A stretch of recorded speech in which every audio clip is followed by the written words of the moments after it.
नमस्कार दोस्तों, इंजीनियर भारत में आपका एक बार फिर से स्वागत है। और आज की इस वीडियो में हम बात करने वाले हैं यूटीएल हेलियक 2550 सोलर इन्वर्टर के बारे में। ये पीडब्ल्यूएम टेक्नोलॉजी वाला सोलर इन्वर्टर है और इस सीरीज़ के मैंने पहले कुछ इन्वर्टर के बारे में आपको जानकारी दी है कि आप उनके ऊपर कितना लोड चला सकते हैं, कितने पैनल लगा सकते हैं, उनमें क्या क्या खास फीचर हैं और उनकी प्राइस वगैरह के बारे में। आज की इस वीडियो में भी हम इसके प्राइस और इसके स्पेसिफिकेशन और कुछ फीचर की बात करेंगे, जिससे कि आपको यह इन्वर्टर खरीदने में आसानी होगी। और कॉम्पिटिटर की बात करें तो इसके काफ़ी कॉम्पिटिटर मार्केट में आपको मिल जाएंगे। इसकी सबसे बड़ी वजह यह है कि यह पीडब्ल्यूएम टेक्नोलॉजी के साथ में आता है। तो पीडब्ल्यूएम के साथ में कई कंपनियां इसी रेंज के अंदर आपको इन्वर्टर बना के दे देती है, लेकिन कुछ कंपनियों में इनके जो फीचर है वो देखने को नहीं मिलते। इसी कारण उन इन्वर्टर की कीमत भी कम हो जाती है। तो चलिए सबसे पहले इसी मॉडल के बारे में बात कर लेते हैं। तो हालांकि इसका जो मॉडल नंबर है ये 2550 है, लेकिन ये 2200 वीए का मॉडल है, जिसके ऊपर आप लगभग 1700 वोल्ट तक का लोड चला सकते हैं। तो ये सोलर इन्वर्टर उसके लिए बिल्कुल सुटेबल रहेगा जिसको 1.5 किलो वोल्ट तक का लोड चलाना है। और पैनल कैपेसिटी की बात करें तो आप इसके ऊपर लगभग 1800 से लेकर 2000 वोल्ट तक के पैनल कनेक्ट कर सकते हैं। तो इसीलिए ये 1.5 किलो वोल्ट के सोलर सिस्टम के लिए बिल्कुल परफेक्ट इन्वर्टर है। अगर आपको 1.5 किलो वोल्ट तक का लोड रन करना है और 1.5 किलो वोल्ट तक के पैनल लगाने हैं तो आप ये सोलर इन्वर्टर खरीद सकते हैं। हालांकि जो इसकी टेक्नोलॉजी है वो PWM है, लेकिन ये भी काफ़ी एफिशिएंट है। लेकिन प्राइस की बात करें तो ये आपको मिलता है लगभग 15 से 16 हज़ार रुपये में। तो जो अगर प्राइस हम देखें तो इससे कम प्राइस में आपको दूसरी कंपनियों में भी काफ़ी इन्वर्टर मिल जाते हैं। तो यहाँ पे बात करेंगे एप्रो कंपनी के H2200 मॉडल की, जिसके ऊपर आप 1600 वोल्ट तक के पैनल कनेक्ट कर सकते हैं और लगभग 1.5 किलो वोल्ट तक का लोड भी चला सकते हैं। और जो प्राइस की बात करें तो वो आपको मिल जाता है लगभग 9 से 10 हज़ार रुपये में। तो यहाँ पे जो डिफरेंस आ रहा है प्राइस का लगभग 5 हज़ार रुपये आ रहा है, जो कि काफ़ी ज़्यादा है।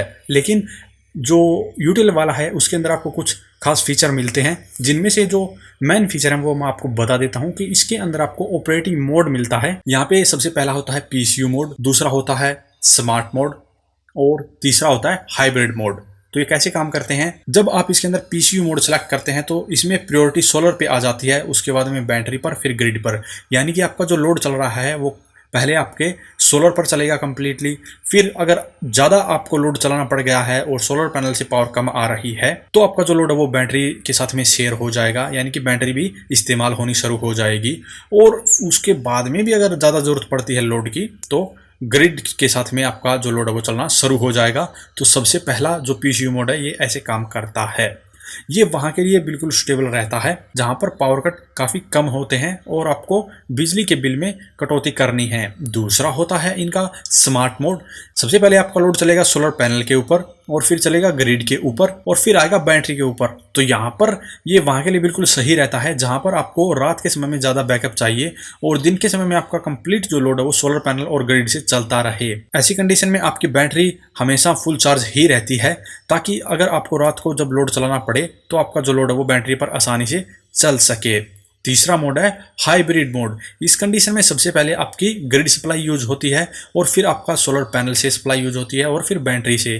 तो हाइब्रिड मोड होता है वो वहाँ के लिए बिल्कुल स्टेबल होता है जहाँ पर पावर कट बहुत ज़्यादा होते हैं। यानी कि मान लीजिए आपके दिन के समय में यहाँ पे 2 या 3 घंटे ही लाइट आती है, तो ऐसी कंडीशन में आपका जो कंप्लीट लोड है वो उस समय ग्रिड से चलता रहेगा। आपकी बैटरी यहाँ सोलर पैनल से चार्ज होती रहेगी और जैसे ही आपकी ग्रिड की सप्लाई जाती है उस कंडीशन में जो लोड है वो सोलर पैनल पे आ जाता है और अगर ज़्यादा लोड चल रहा है तो फिर वो बैटरी पे आ जाता है। तो यहाँ पर जो रूरल एरिया है जहाँ पर बहुत अधिक पावर कट रहता है वहाँ के लिए हाइब्रिड मोड स्टेबल होता है। तो यहाँ पे गामा वाला जो इन्वर्टर है इसके अंदर ये मोड मिलता है, जो कि आप अपनी ज़रूरत के अनुसार बदल सकते हैं और इसीलिए इन मोड का इस्तेमाल आप ज़्यादा से ज़्यादा बिजली बचाने के लिए कर सकते हैं। इसीलिए इस इन्वर्टर की प्राइस है वो ज़्यादा है। इसके अलावा और भी काफ़ी फीचर हैं और अगर आप इसी इन्वर्टर के बारे में ज़्यादा डिटेल से जानना चाहते हैं तो हमारी वेबसाइट का लिंक आपको वीडियो के डिस्क्रिप्शन में दिया जाएगा।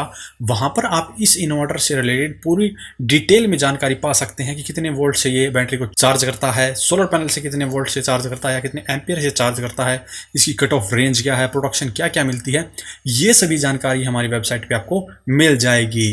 और बात करें इसके दूसरे कॉम्पिटिटर की तो वो है स्मार्टन कंपनी के अंदर स्मार्ट सेवर 2000 ये मॉडल है।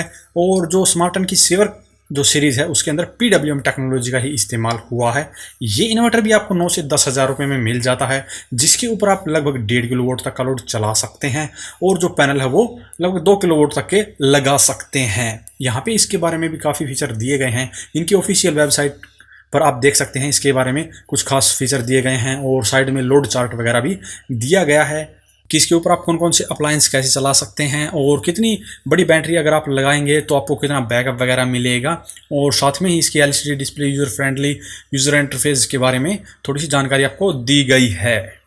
तो ये भी इसी का कॉम्पिटिटर है और जो प्राइस रेंज है वो 9 से 10 हज़ार है, लेकिन इनके अंदर आपको जो ऑपरेटिंग मोड है वो नहीं मिलता है, जिससे कि आप इनके अंदर सोलर या बैटरी या ग्रिड की प्रायोरिटी को सेट नहीं कर पाते हैं। अगर आपको ऑपरेशनल मोड वाला सिस्टम चाहिए है तो आप ले सकते हैं बिल्कुल UTL कंपनी वाला, और अगर आपको पैसे बचाने हैं तो आपके सामने 2 और ऑप्शन हैं। इसके अलावा भी एक और वारी कंपनी के अंदर भी आता है, 2250 VA का मॉडल है वो भी, उसके ऊपर भी आप 2 किलोवाट तक के पैनल लगा सकते हैं और लोड है वो 1.5 किलोवाट तक का चला सकते हैं। प्राइस रेंज भी उसकी यही 9 से 10 हज़ार रुपये है, मुझे इतनी कंफर्म नहीं है उसकी प्राइस रेंज, लेकिन अगर आपको वारी कंपनी वाले इन्वर्टर की प्राइस रेंज का पता है तो वीडियो कमेंट बॉक्स में कमेंट करके हमें ज़रूर बताएं ताकि दूसरों को भी पता चल सके।